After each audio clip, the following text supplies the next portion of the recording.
10 மிளகு இருந்தால் பகைவன் வீட்டிலையும் சாப்பிடலாம்னு சொல்லுவாங்க. அளவுக்கு மிளகு விஷத்தை முறிக்கக்கூடிய தன்மை இருக்கு. இதோட குணங்கள்னு பாத்தீங்கன்னா அது விஷத்தை முறிப்பதாகவும் வாதத்தை அடக்குவதாகவும் நரம்பு மண்டலத்திற்கு புத்துணர்ச்சி தருவதாகவும் இரத்தத்தை சுத்தகரிப்பதாகவும் உடல் உஷ்ணத்தை தருவதாகவும் இருக்கு.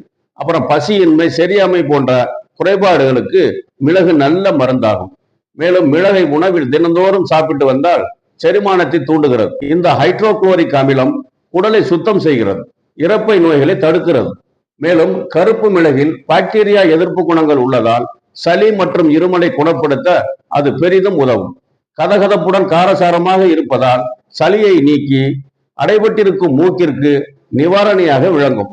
மேலும் மிளகு அனைத்து வகையிலும் உடலுக்கு நன்மை உண்டாக்கும் என்றாலும் அளவோடு மட்டுமே பயன்படுத்த வேண்டும். இல்லை என்றால் வயிற்றில் எரிச்சலை உண்டாக்கும். எதுவாயினும் நன்மை தீமை அறிந்து தெரிந்து உட்கொள்வது சால